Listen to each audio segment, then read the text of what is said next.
kita semua, tanpa mengurangi rasa hormat untuk mempersingkat waktu. Beberapa selamat siang anak orang tua, bapak mama, saudara-saudari, pemimpin pemerintahan Pacamat, Mbak Golik Pacamat Kumitian. Baru pertama kali saya berdiri di Lamapah. Bapak Camat Ternarat. Go Ignas Boliuran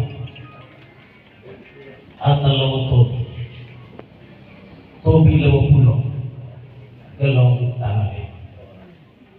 Go juga Mei Adonar Uran Lama Buat Boleh Lama.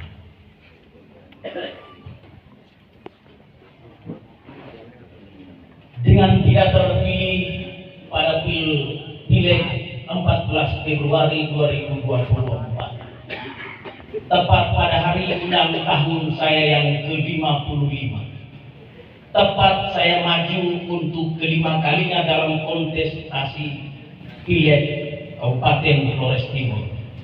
Saya berkeyakinan bahwa cerita politik tentang saya sudah berakhir dengan tidak terpilih menjadi anggota DPRD untuk periode keempat, maju untuk kali kelima. Tetapi tepatnya pada malam Minggu 9 Maret tahun 2024, tanpa pernah informasi sebelumnya, yang saya hormati Pak Ketua Nasdem Kabupaten Flores Timur dan Pak Feris, anggota DPRD Kabupaten Flores Timur terpilih, datang ke rumah. Tanpa basa-basi mereka meminta kesediaan saya untuk mendampingi Pak Anton Donibihen, anak Nusa Kadon Adonara, sebagai calon wakil bupati. Mungkin hanya 5 menit saja bagi saya untuk mengambil keputusan. Ya, saya bersedia. Kedengaran terlalu mudah untuk mengambil sebuah keputusan untuk maju dalam pentas pilkada pasca kegagalan dalam pemilihan legislatif. Tetapi cerita perkenalan saya dan Pak Anton Donibihen sesungguhnya bukan baru berawal ketika saya diminta untuk mendampingi.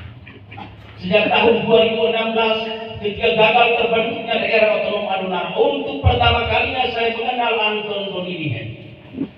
Dari mengenal pribadinya saya berkesimpulan dia tidak saja memiliki kemampuan intelektualitas, tetapi memiliki kerendahan hati. Tipikal pemimpin yang kita butuhkan untuk Kabupaten Flores Timur. Pendekatan demi pendekatan terus Pak Anton lakukan, tetapi saya tetap konsisten untuk tidak akan menerima pinangan politik. Karena bagi saya yang paling penting bukan jabatan yang saya cari, tapi pengabdian yang ingin saya buktikan. Menjadi DPRD saja sesungguhnya cukup, karena esensi dari hidup bukan di mana Anda duduk, tapi bagaimana kita memberikan diri secara totalitas untuk kepentingan apapun. Itulah hakikatnya. Tetapi ceritanya beda. Saya menolak hanya untuk kepentingan keluarga.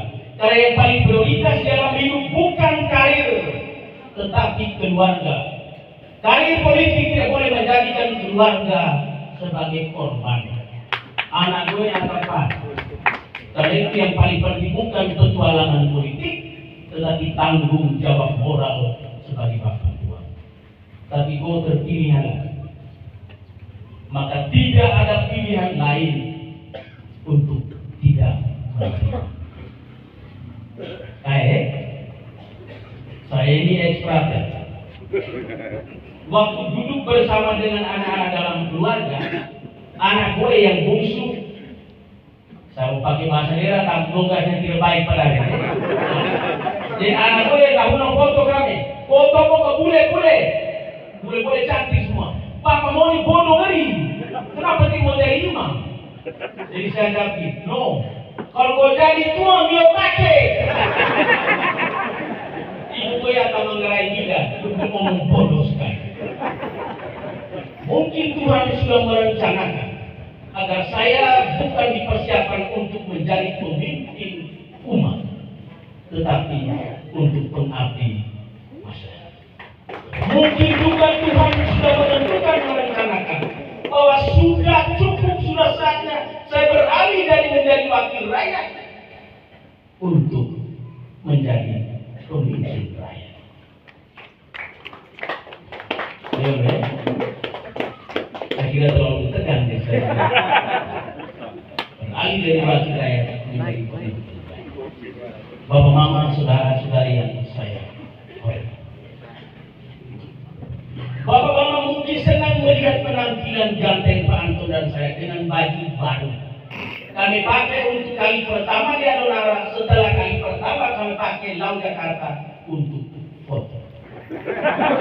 Tetapi sesungguhnya ada yang menyakitkan ketika saya berdiri setelah 15 tahun menjadi anggota DPRD tanpa busana kebanggaan.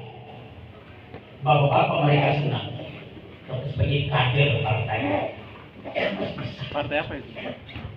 Tetapi perilaku politik partai-partai mesti menjadi pembelajaran moral politik bagi kita untuk jangan pernah membalas perlakuan politik terhadap orang kader dengan perlakuan kita terhadap kader lain. Pada inilah sesungguhnya yang membuat saya merasa tidak berarti, karena momen hari ini bukan momen sosial, momen politik. Salah satu kunci sukses didirikan di partai-partai adalah proses rekrutmen, proses mempersiapkan para kader untuk menjadi pemimpin, dan pilkada sesungguhnya adalah pembuktian tentang kesiapan kader antar partai-partai politik. Karena itu saya menyampaikan salam hormat berlimpah kepada Partai Nasdem. Saya kira yang paling penting sebagai pejabat publik bukan gerakan perubahan, tetapi karya. Tetapi hari ini saya mesti menegaskan bahwa saya salah. Karya itu penting, tapi karya itu dimulai dari ketulusan hati, merubah diri, merubah orientasi. Dan itu sesungguhnya sudah mulai diletakkan dasarnya oleh Partai Nasdem. Gerakan restoratif, gerakan tanpa mahar. Salam hormat saya kepada Partai Nasdem, karena sejak tanggal 9 Maret saya menegaskan sikap. Apakah Partai Nasdem tetap menerima saya seorang diri? Dan mereka konsisten sejak saat itu. Meski saya tidak mempunyai kendaraan politik, tapi restorasi itu ditegaskan dan ditegakkan. Mereka tidak berubah. Anggaran itu bukan Nasdem, ya, pasti sudah berakhir dari itu. Karena sebagai sebuah kader partai besar, tapi saya hadir tanpa membawa siapa. Pak Anton Doni yang saya hormati. Kalau dari segi ketampanan, Pak Anton jauh lebih ganteng. Tapi hanya ada satu orang yang dinamakan non ganteng di Kabupaten Flores Timur. Sejak Pak Anton Doni menyatakan keinginan untuk maju sebagai calon bupati, begitu banyak gadis cantik mendekatinya, gadis cantik dengan seluruh kesiapan politik. Terlalu banyak pengaruh. Suatu kesempatan pada saat Pak Alex punya keluarga meninggal, saya bilang begini pada Pak Anton Doni, Ketua Nasdem dan saya hanya akan kecewa kalau Nasdem berubah sikap, tidak memilih saya. Tetapi saya tidak akan berubah sikap, karena saya tipikal orang yang konsisten. Orang yang saya anggap terbaik di Pulau Utama Flores Timur adalah Anton Doni. Dan andaikan Nasdem tidak dengan saya sekalipun, saya tetap bersama Anton Doni. Bapak-bapak, saudara-saudara sekalian, kebanggaan sebut hari ini kita membangun superioritas eksklusivisme atas Nusa Tadong Adonara. Karena Nusa Tadong Adonara bergelimang sumber daya manusia yang mempunyai kemampuan intelektualitas di atas rata. Itu ini bukan sebuah rekor yang dikedepankan adalah kota kita. Itu ini sebuah calon pemimpin. Dan Anton Doni adalah figur Adonara pengecualian. karena dia memiliki loyalitas seperti orang Adonara kebanyakan, tapi nilai tulusnya lebih.